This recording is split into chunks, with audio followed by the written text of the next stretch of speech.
I think Suicide Squad Kill the Justice League is one of those games that you can literally criticize and everyone will agree with you because of how poor the decisions were. I feel like it's a culmination of the fact that Rocksteady were forced to make this game because of the higher-ups at WB who wanted like kind of like a Fortnite thing where they could sell people microtransactions, this or that, make it super expensive, and on top of that, add a huge price tag, which I never understood.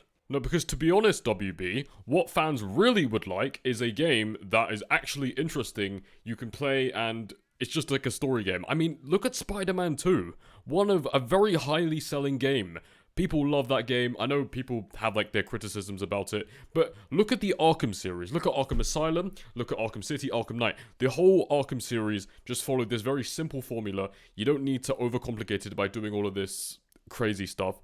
I mean, I guess they are already redeeming themselves with Arkham Shadow, but the only problem with that is that it's on a VR headset, so not many people are actually going to be able to play that. So Suicide Squad Kill the Justice League has a troubled legacy, and it's been further compounded by its latest update, which introduces the controversial character Lawless, which not many people even know about. Not because you don't know the character, well that is the thing, because no one really knows who Lawless is. And also, mainly, not to disrespect the DC universe, but I don't think many people actually know who Lawless is, and honestly, I didn't know either. I had to research it. And it's another one of those amazing concepts that Sweet Baby Inc., the writers of Suicide Squad Kill the Justice League, have just added to make it seem like, oh look, we're inclusive, this or that. Now, I'm going to get into that later into the video, but this edition exemplifies the ongoing struggles the game has faced since its inception, with the very forced including everyone, and I'm not necessarily saying that putting certain things in video games to spread social awareness or to spread feminism or issues within the wider world. I'm not saying that's a problem at all. I think that's amazing that gaming companies are actually starting to dip their toes into that kind of field. But when the whole game makes no sense based off of those premises, like Harley Quinn somehow being able to kill Batman because she's grown up and matured and become powerful, Batman would destroy all of them. It's nothing to do with gender, it's nothing to do with race, it's nothing to do with any of that. The only reason why they did that was to make it seem like, I feel like I'm not entirely sure on this, but I think Sweet Baby Inc. had some sort of prejudice towards just white wealthy men. But the whole point of Batman is that he's supposed to help everyone. He doesn't care about race, doesn't care about gender, anything. It's purely, they're looking way too far into this. Anyway, I went on a little bit of a tangent. I probably shouldn't have done that, but one of the most contentious aspects was the treatment of the beloved DC characters, which was particularly Batman, and how Harley Quinn had butchered Batman in his really unfair death. I mean, we've seen Batman go through so much, from all the way from the treacherous asylum to the end of Night, and how he was able to lock away his fears. And to be honest, the main point is, we don't care if Batman dies in the game. I mean, it is a little bit of something that we don't want to see.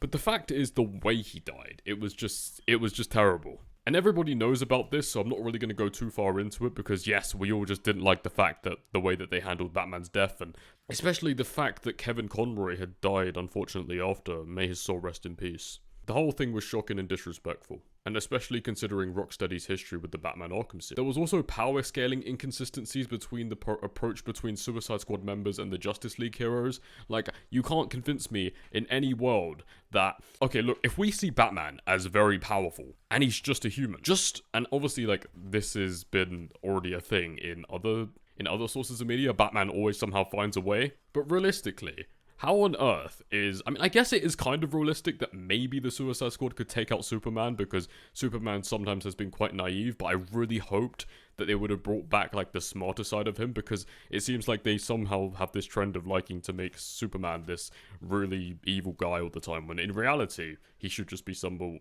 with a symbol of hope. But I don't know how Harley Quinn could ever pose a significant threat to beings as powerful as Superman, or Batman, really, which actually is more of a threat because he's so unpredictable. And also the really unfunny and uncomedic stance on how the Flash can, mess around with the Suicide Squad and instead of just, I don't know, maybe speed blitzing them, even though Brainiac's whole thing was to kill the Suicide Squad. Another thing that fans didn't really like, and I honestly really hated too, was the whole thing of the core gameplay being a gameplay loop, which centered around the repetitive missions and the boss fights, which quickly became a target for criticism. And a lot of players found themselves engaging in the similar activities over and over and over again. And the fact that there was no variation, any meaningful progression, it was just like a looter-shooter grind kind of thing, and that's cool in a sense that it could work if there is variety and it didn't seem like a blatant cash grab. Like, to be honest, having the idea of other players in the world and like, you know, you're the Justice League and you're the heroes, or even the villains, like if they made like a game where it was both of them and they're always fighting, but it didn't take itself too seriously and it wasn't set in the Arkhamverse, or yeah, actually that's up for debate, but just that whole idea is pretty cool. But I know that not everybody's going to like that, and the idea that, and me personally, I would have just preferred to make another Arkham game, or make a Superman game, or a Justice League game, and a game where it stays true to Batman's character. So the introduction of Lawless in Season 3 has only exacerbated the game's issues. She has a very tone-deaf character design, which is described as one of Gotham's newest and most ethical thieves. I mean, I don't understand how you can be an ethical thief. I mean, maybe if... I mean, those two standpoints juxtaposed each other, so I don't understand how that even works. And I don't understand how that... Which doesn't make sense, because she's working with people who are serial killers and people who have done crazy things, like Harley Quinn and the rest of the crew. There's also a lot of forced social commentary, and this is seen with Harley Quinn in the base game by itself, but don't want to hold back any guns, and they've just completely gone balls to the wall because her backstory, which involves the live streaming heists and wealth redistribution, has been criticized as a clumsy attempt to incorporate modern social media trends and socio-political commentary, which is literally just, oh, look at me, look, I'm spreading the word, I am, let's advocate. It feels like the game at this point is a walking ad. Like, it has no originality in it. It just seems like a massive agenda. There's no sort of like story that seems cohesive, makes sense, is interesting, people are going to enjoy. There's also a disconnect from the core audience about and how the story writers misunderstand what fans appreciate about the Suicide Squad concept. And Season 3 also continues to rely on recycled content, with the Brainiac boss fight being used over and over and over again with reskins of previous encounters. And this lack of innovation has further frustrated players hoping for a substantial new amount of content, even though there are no players on the game. I think honestly what they need to do is just completely shut down the servers and just discontinue this game, because they could make something so much better than this, and if they were to save their time, resources, money, just working on... Hey, I think the best thing for them to do is just to make a Superman game, and then eventually they can kind of expand it. This is also kind of a strange comparison, but it's also kind of similar to like Sonic. So like, they're gonna have the Sonic films, and then they might have a Tails film, a Shadow film, etc. So it's sort of similar in the way that like, and what I mean by that is like Shadow, who is Keanu Reeves, is going to get his own show. And this could go the same for video games. So like, you know, you could have a Superman game, a Wonder Woman game, which I'm pretty sure is in development, but they haven't released yet.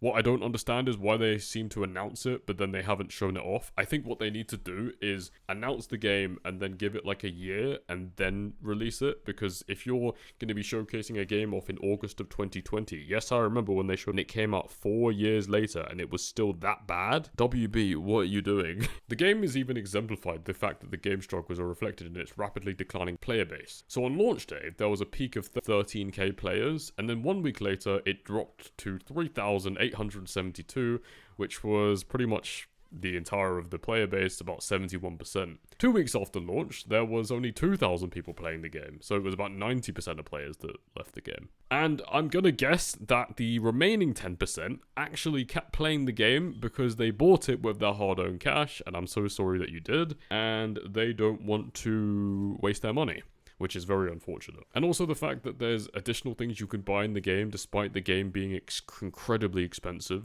So yeah, the introduction of Lawless and the surrounding content of Season 3 has only served to highlight the fundamental issues plaguing Suicide Squad, and the game's departure from Rocksteady's strengths, combined with the tone-deaf character edition and recycled content, continues to alienate its player base. As the game moves forward, it faces the monumental task of not only adding new content, but really just fundamentally addressing the core issues that have driven away most of its potential audience. I'm trying to make this video as short as possible, so I'm going to go through this character very, very quickly. So, despite the potential for exploring maybe the father-daughter relationship between Deadshot and Lawless, there's no meaningful dialogue or interaction between them during missions. The game misses opportunities to delve into the characters' backstories or develop relationships, or even show maybe the wider the wider reasonings behind the morality of being a thief. And also, Lawless has some really gimmicky play styles. Like, we've seen this so many times before, and an example of this is, I know it's like a very stark comparison because it is a PvP game and PvE game, but this has happened in Plants vs Zombies, Battle for Neighborville, where they just add like a character like, oh look, I can teleport around.